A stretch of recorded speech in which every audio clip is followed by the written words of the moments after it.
નમસ્કાર દોસ્તો, સ્વાગત છે આપ સર્વનું તમારી પોતાની યુટ્યુબ ચેનલ ઉશન કોચિંગ ક્લાસીસ પર. મિત્રો, ધોરણ 12ની જે અર્થશાસ્ત્ર વિષયની એકમ કસોટી છે તે ઓગસ્ટ 2024ની તે એકમ કસોટીની જે ઓરિજિનલ પ્રશ્ન બેંક છે, અધ્યયન નિષ્પત્તિ આધારિત પ્રશ્ન બેંક, તેનું સંપૂર્ણ સોલ્યુશન આપણે આ વિડીયોની અંદર જોવાના છે. મિત્રો, ધોરણ 12ની અગાઉ જેટલી પણ એકમ કસોટીઓ લેવાઈ ગઈ છે તે બધી જ એકમ કસોટીઓના સંપૂર્ણ સોલ્યુશનના વિડીયો અને પીડીએફ આપણી ચેનલ ઉપર ઉપલબ્ધ છે.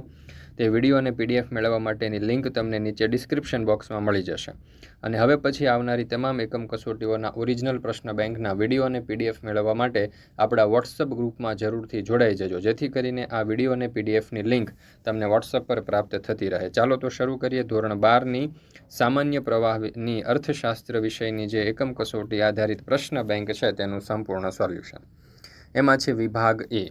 એમાં પ્રશ્ન નંબર 1માં કહ્યું છે કે હેતુલક્ષી પ્રકારના પ્રશ્નો છે અને આપેલા 4 જે ABCD વિકલ્પો છે તેની અંદરથી સાચો જવાબ પસંદ કરી અને લખવાનો છે. એમાં પહેલો સવાલ, ઘઉં આપીને કાપડ મેળવવાની આર્થિક વ્યવસ્થા કયા નામે ઓળખાતી? તો જવાબ આવશે વિકલ્પ સી, સાટા પ્રથા. બીજું, નીચેનામાંથી નાણાંના કયા વિકલ્પમાં વિનિમય મૂલ્યનો સૌથી સારી રીતે સંગ્રહ થઈ શકે છે? તો જવાબ આવશે વિકલ્પ એ, સિક્કા. ત્રીજું, નીચેનામાંથી નાણાંનું સૌથી અગત્યનું કાર્ય કયું છે? તો જવાબ આવશે વિકલ્પ ડી, એ વિનિમયાંક માધ્યમ તરીકેનું. ત્યાર પછી ચોથું, નાણું કોનો તુલનાત્મક અભ્યાસ સરળ બનાવે છે? તો જવાબ આવશે વિકલ્પ સી, મૂલ્ય. ફુગાવામાં અર્થતંત્રના કયા ક્ષેત્રમાં ભાવ વધે છે? તો જવાબ આવશે વિકલ્પ ડી, બધા જ. ત્યાર પછી છઠ્ઠો સવાલ, સતત અને સર્વગ્રાહી ભાવ વધારાની સ્થિતિમાં નાણાંના મૂલ્ય પર શી અસર પડે છે? તો જવાબ આવશે વિકલ્પ બી, ઘટે છે. સાતમો સવાલ, ફુગાવાની સાચી સ્થિતિ અર્થતંત્રમાં સાધનોની પૂર્ણ રોજગારી બાદ ભાવ વધે ત્યારે સમજાય છે, આવું કયા અર્થશાસ્ત્રી માને છે? તો જવાબ આવશે વિકલ્પ સી, કેન્સ. આઠમો સવાલ, સરકારે કાયદા દ્વારા વધતા ભાવને અટકાવ્યા હોય તો તેવો ભાવ વધારો કયા પ્રકારનો ફુગાવો છે? તો જવાબ આવશે વિકલ્પ બી, દાબેલો ફુગાવો. નવમો સવાલ, માંગમાં વૃદ્ધિ થવાના કારણે થતા ભાવ વધારાને કેવો ફુગાવો કહે છે? તો જવાબ આવશે વિકલ્પ એ, માંગ પ્રેરિત. 10મો સવાલ, ફુગાવાના મુખ્ય કારણ કેટલા છે? તો જવાબ આવશે વિકલ્પ બી, 2. ફુગાવો એ કેવી ઘટના છે? તો જવાબ આવશે વિકલ્પ એ, નાણાકીય. 12મો સવાલ, ભારતમાં જરૂરી પેટ્રોલિયમ પેદાશના કેટલા ટકા પુરવઠો આયાત દ્વારા પૂરો પાડવામાં આવે છે? તો જવાબ આવશે વિકલ્પ એ, 70. 13મો સવાલ, સંસ્કૃત ભાષા પ્રમાણે બેંક શબ્દનો અર્થ શું થાય? તો જવાબ આવશે વિકલ્પ સી, મૂડીનો જથ્થો. 14મો સવાલ, બેંક શબ્દને નીચેનામાંથી કોની સાથે સંબંધ છે? તો જવાબ આવશે વિકલ્પ સી, નાણાંના ભંડોળ. ત્યાર પછી 15મો સવાલ, વિશ્વમાં સૌ પ્રથમ બેંક કયા વર્ષમાં સ્થપાઈ હતી? તો જવાબ આવશે વિકલ્પ એ, ઈસવીસન 1401. 16મો સવાલ, વિશ્વમાં સૌ પ્રથમ બેંક કયા દેશમાં સ્થપાઈ? તો સ્પેન. 17મો સવાલ, સામાન્ય રીતે બેંકો કેટલા પ્રકારની હોય છે? તો જવાબ આવશે વિકલ્પ એ, એક પ્રકારની. ચાલો ત્યાર પછી જોઈએ 18મો સવાલ, કયા બેંકની થાપણો પર બેંક સૌથી વધુ વ્યાજ ચૂકવે છે? તો જવાબ આવશે વિકલ્પ ડી, મુદ્દત થાપણો. શાક સર્જનનું કાર્ય કોણ કરે છે? તો જવાબ આવશે વિકલ્પ બી, વ્યાપારી બેંક. 20મો સવાલ, ધારો કે પ્રાથમિક થાપણ 5000 અને રોકડ અનામતનું પ્રમાણ 10% હોય તો અંતે કેટલા નાણાંનું સર્જન થશે? તો જવાબ આવશે વિકલ્પ બી, 25000. મિત્રો, ધોરણ 12ની જે ઓરિજિનલ પ્રશ્ન બેંક છે તે ઓરિજિનલ પ્રશ્ન બેંકની તારીખ 8/8/2024ના રોજની અર્થશાસ્ત્ર અને નામાના મૂળ તત્વોની તેના સંપૂર્ણ સોલ્યુશનના વિડીયો અને પીડીએફ આપણી ચેનલ ઉપર મુકાઈ ચૂક્યા છે. આ વિડીયો અને પીડીએફનો અભ્યાસ કરવા માટેની લિંક તમને નીચે ડિસ્ક્રિપ્શન બોક્સની અંદર મળી જશે, તો જરૂરથી તેનો અભ્યાસ કરી લેજો. સાથે સાથે અત્યાર સુધીની જેટલી પણ એકમ કસોટીઓ લેવાઈ ગઈ છે તે બધી જ એકમ કસોટીઓના સોલ્યુશનની પીડીએફ તમારે જોઈતી હોય તો એ પણ તમને મળી જશે. એના માટે અમારે અહીંયા એપ્લિકેશન આપણને આપેલી છે. એપ્લિકેશન ઉપર તમે ડાઉનલોડ કરી એપ્લિકેશન ત્યાંથી મેળવી શકો છો, અથવા તો અહીંયા તમને વોટ્સઅપ નંબર આપેલો છે, વોટ્સઅપ નંબર ઉપર સંપર્ક કરી ત્યાંથી પણ તમે મેળવી શકો છો. અથવા તો આવનારી તમામ એકમ કસોટીઓના સોલ્યુશનની પીડીએફ જો તમારે જોઈતી હોય તો આપણા વોટ્સઅપ ગ્રુપની અંદર જરૂરથી જોડાઈ જજો. વોટ્સઅપ ગ્રુપ ઉપર તમને નિયમિત રીતે લિંક મળતી રહેશે. ત્યાર પછી છે વિભાગ બી. નીચે આપેલા પ્રશ્નોના એક વાક્યમાં જવાબ આપો. એમાં પહેલો સવાલ, વસ્તુ વિનિમય પ્રથાનો અર્થ આપો. તો વસ્તુ વિનિમય પ્રથા એટલે વસ્તુ કે સેવાના બદલામાં અન્ય વસ્તુ કે સેવા મેળવવાની પ્રથા. સાટા પ્રથા કયા કારણે મર્યાદાવાળી બની? તો શ્રમ વિભાજન, ઔદ્યોગિકરણ, શહેરીકરણ અને વૈશ્વિકીકરણ. રાજાશાહી વ્યવસ્થા આવતા કયા નાણાંની શરૂઆત થઈ? તો કિંમતી પથ્થર અને સિક્કાઓ. ચોથો સવાલ, આધુનિક આર્થિક જગતમાં તમામ આર્થિક પ્રવૃત્તિના કેન્દ્ર સ્થાને કોણ છે? તો નાણું. આર્થિક વિકાસમાં અવરોધક કોણ છે? તો ફુગાવો. છઠ્ઠો સવાલ, લર્નરે આપેલી ફુગાવાની વ્યાખ્યા જણાવો. તો લર્નરના મતે વસ્તુના પુરવઠા કરતાં તેની માંગ વધારે પ્રમાણમાં થાય તે સ્થિતિને ફુગાવો કહે છે. પીગુએ આપેલી ફુગાવાની વ્યાખ્યા જણાવો. તો પ્રોફેસર પીગુના મતે વાસ્તવિક આવક કરતાં નાણાકીય આવક ઝડપથી વધે તેને ફુગાવો કહે છે. આઠમો સવાલ, પૂર્ણ રોજગારી પછી નાણાકીય આવક વધે તો શું સર્જાય? તો જવાબ આવશે ફુગાવો. માંગ પ્રેરિત ફુગાવો કોને કહેવાય? તો જે અર્થતંત્રમાં પુરવઠાની તુલનામાં ઝડપથી વધતી જતી માંગને કારણે ફુગાવો થયો હોય તો તેને માંગ પ્રેરિત ફુગાવો કહેવામાં આવે છે. ખર્ચ પ્રેરિત ફુગાવો કોને કહેવાય? તો ખર્ચમાં વધારો થવાથી જે ફુગાવો સર્જાય તેને ખર્ચ પ્રેરિત ફુગાવો કહે છે. 11મો સવાલ, બેંકનો અર્થ આપો. માંગવામાં આવે એટલા નાણાં પરત કરવાની શરતે ધિરાણ કરવાના હેતુથી બચત એકત્રિત કરતી સંસ્થા. વિશ્વની સૌ પ્રથમ સ્થપાયેલી બેંકનું નામ? તો બેંક ઓફ બર્સિલોના. ભારતમાં વેપારી બેંકો મોટાભાગે કેટલા પ્રકારની થાપણો હોય છે? 3. સામાન્ય રીતે કયા ખાતાની થાપણો વધુ તરલ હોય છે? તો ચાલુ ખાતાની.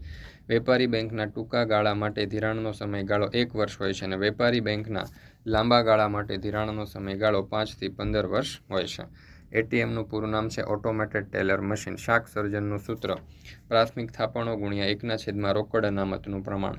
19મો સવાલ, વેપારી બેંકોની શાક સર્જનની પ્રવૃત્તિ વધે ત્યારે નાણાંના પુરવઠા ઉપર કેવી અસર પડે છે?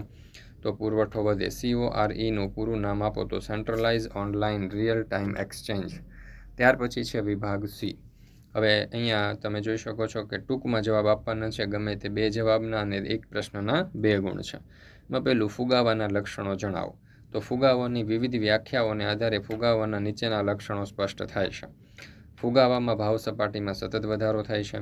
બીજું, ફુગાવો નાણાકીય ઘટના છે તેથી અર્થતંત્રના બધા જ ક્ષેત્રોમાં ભાવ વધે છે. ફુગાવામાં ભાવ સપાટીમાં સતત અને સર્વગ્રાહી વધારો થાય છે તેથી નાણાંનું મૂલ્ય ખરીદ શક્તિ ઘટતું જાય છે. પૂર્ણ રોજગારીની સ્થિતિ પછી પણ નાણાકીય આવક વધતા ભાવ સપાટી વધે છે જે ફુગાવાનું સર્જન કરે છે. કાયદા કે અંકુશો દ્વારા ભાવ સપાટી દબાવી રાખી હોય તો ભાવ ન વધતા હોવા છતાં દાબ ફુગાવાનું સર્જન થાય છે. દાબેલો ફુગાવો એટલે શું? તો સરકાર દ્વારા ભાવો પર નિયંત્રણ, અંકુશો અને માપબંધી દ્વારા ખુલ્લા બજારોમાં જો ભાવોને વધવા દેવામાં ન આવતા હોય તો તેને દાબેલો ફુગાવો કહે છે. ત્રીજો સવાલ, આયાતી વસ્તુની કિંમતમાં થતો વધારો કઈ રીતે ફુગાવામાં વધારો કરે છે? તો દેશની વસ્તુની માંગને પહોંચી વળવા કેટલીક વસ્તુઓનો પુરવઠો તેની આયાત કરી પૂરી પાડવામાં આવે છે. આવી આયાતી વસ્તુઓના ભાવ વધતા બીજી વસ્તુઓના ભાવ પણ વધે છે અને તે ફુગાવા માટે જવાબદાર બને છે. જેમ કે ભારતમાં પેટ્રોલિયમ પેદાશના 70% જેટલો પુરવઠો આયાત કરી પૂરો પાડવામાં આવે છે. જો આંતરરાષ્ટ્રીય બજારમાં ક્રૂડ ઓઇલના ભાવ ઘટે તો પેટ્રોલ ડીઝલના ભાવ વધે છે. પરિણામે અન્ય ચીજ વસ્તુઓના ભાવમાં પણ વધારો થાય છે. ત્યાર પછી છે ચોથો સવાલ, કરવેરાની નીતિ કઈ રીતે ફુગાવા માટે જવાબદાર બને છે? તો સરકારની કરવેરા નીતિમાં જો વેરાના દર ઊંચા હોય તો તેને કારણે ચીજવસ્તુઓ અને સેવાઓની કિંમતમાં વધારો થાય છે અને ઉત્પાદન ખર્ચમાં પણ વધારો થાય છે. આમ કરવેરાના ઊંચા દર ફુગાવા માટે જવાબદાર બને છે. ઉત્પાદન ખર્ચમાં વધારો કઈ રીતે ફુગાવા માટે જવાબદાર બની શકે? તો કિંમતને અસર કરતા બીજું પરિબળ પુરવઠો છે. ઉત્પાદન ખર્ચમાં વધારો થાય તો વસ્તુના પુરવઠાનું પ્રમાણ ઓછું થતાં વસ્તુઓની કિંમતમાં વધારો થાય છે. જેમ કે ઉત્પાદન માટે જરૂરી કાચો માલ, યંત્રો, વીજળી, પાણી, શ્રમિકોના વેતન, વાહન વ્યવહાર વગેરેના ખર્ચમાં વધારો થવાના કારણે વસ્તુઓ કે સેવાઓની કિંમતમાં વધારો થાય છે અને તે કારણે ફુગાવો સર્જાય છે. ખર્ચ વધવાને કારણે સર્જાતા ફુગાવાને ખર્ચ પ્રેરિત ફુગાવો કહે છે. છઠ્ઠો સવાલ, બેંક ધંધાદારી સંસ્થા છે, સમજાવો. તો વેપારી બેંક ધંધાદારી એકમ છે અને એક નફા માટે કાર્ય કરે છે.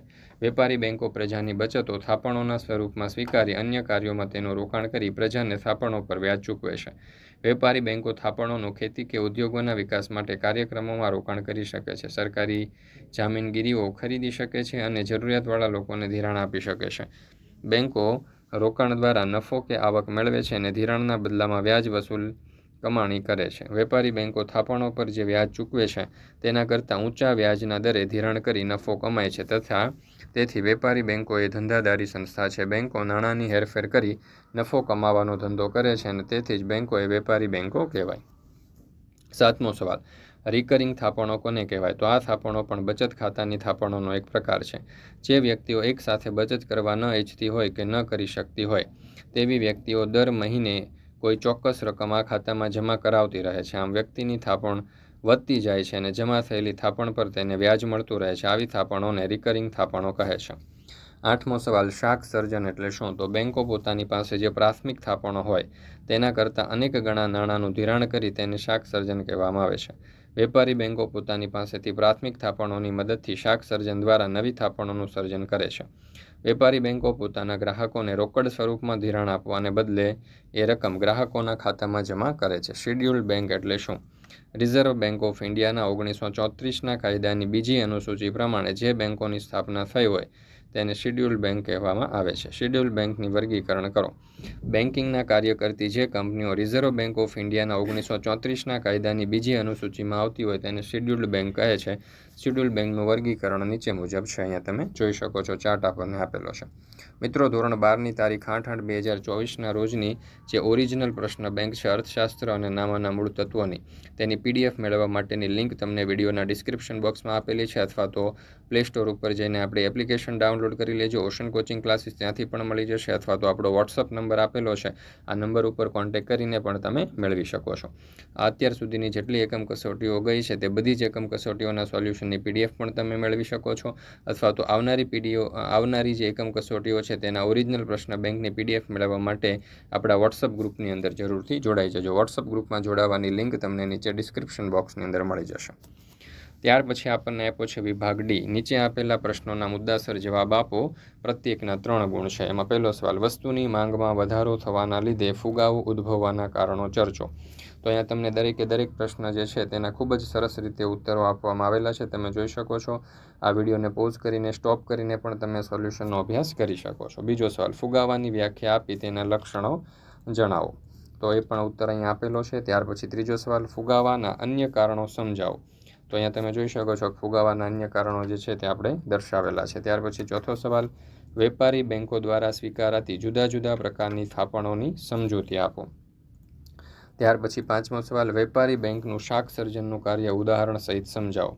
તો અહીંયા તમે જોઈ શકો છો કે ઉદાહરણ સહિત શાક સર્જન સમજાવેલું છે. ત્યાર પછી છઠ્ઠો સવાલ, વેપારી બેંકના ગૌણ કાર્ય સમજાવો. તો વેપારી બેંકોના ગૌણ કાર્ય અહીંયા દર્શાવેલા છે. ત્યાર પછી સાતમો સવાલ, ટૂંક નોંધ લખો, ભારતમાં વેપારી બેંકો અસ્તિત્વ.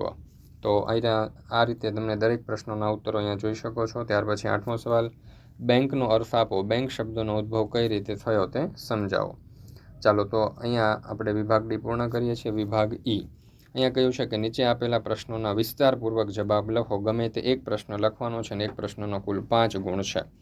તો અહીંયા આપણે દરેક પ્રશ્નોના ઉત્તર તમને આપેલા છે. તમે આ વિડીયોનો PDF પણ મેળવી શકો છો. આપણી એપ્લિકેશનમાંથી પણ તમે મેળવી શકો છો, અથવા તો નીચે તમને નંબર આપેલો છે એના ઉપર કોન્ટેક્ટ કરી શકો છો. પહેલો સવાલ, સાટા પ્રથાનો અર્થ આપી તેની મર્યાદાઓ જણાવો. તો અહીંયા સાટા પ્રથાનો અર્થ અને તેની મર્યાદાઓ જણાવેલી છે. તમે વિડીયોને સ્ટોપ કરીને પોઝ કરીને તમે સોલ્યુશનનું PDF મેળવી શકો છો, અથવા તો સ્ટોપ કરીને પોઝ કરીને તમે આ સોલ્યુશનનો અભ્યાસ કરી શકો છો. તો દરેક વિદ્યાર્થીઓએ અવશ્ય આ એકમ કસોટીની ઓરિજિનલ પ્રશ્ન બેંકનો અભ્યાસ કરી લેવો. ત્યાર પછી બીજો સવાલ, નાણાંનો અર્થ આપી નાણાંના કાર્યો વિગતે સમજાવો. તો અહીંયા તમે જોઈ શકો છો કે નાણાંના દરેક કાર્યો જે છે તે આપણે ખૂબ જ વિગતે સમજાવેલા છે. તો આ રીતે તમે આ જે નાણાંના કાર્યો છે તે અહીંયાથી જોઈ શકો છો, એનો અભ્યાસ કરી શકો છો, અને પરીક્ષાની અંદર પણ તમે આ જે PPT છે તેનો ઉપયોગ કરી શકો છો. ત્યાર પછી છે ત્રીજો સવાલ, નાણાંના પ્રકારો જણાવી નાણાંનો ઉદ્ભવ અને વિકાસની સમજૂતી આપો. તો આ પ્રશ્નનો ઉત્તર અહીંયા તમે જોઈ શકો છો. તો દોસ્તો, ફરી મળીશું આપણે ધોરણ 12ની એકાઉન્ટ વિષયની જે એકમ કસોટીની જે ઓરિજિનલ પ્રશ્ન બેંક છે તેના સંપૂર્ણ સોલ્યુશન સાથે. મિત્રો, આપણી આ ચેનલ ઉપર અત્યાર સુધીની બધી જ એકમ કસોટીઓના સંપૂર્ણ સોલ્યુશનના વિડીયો અને PDF મુકાઈ ચૂક્યા છે, જેની લિંક તમને નીચે ડિસ્ક્રિપ્શન બોક્સમાં મળી જશે. આવનારી તમામ એકમ કસોટીઓના સોલ્યુશનના વિડીયો અને PDF મેળવવા માટે આપણા વોટ્સઅપ ગ્રુપની અંદર જરૂરથી જોડાઈ જજો, જ્યાં તમને દરેક એકમ કસોટીઓના સોલ્યુશનની PDF મળતી રહેશે.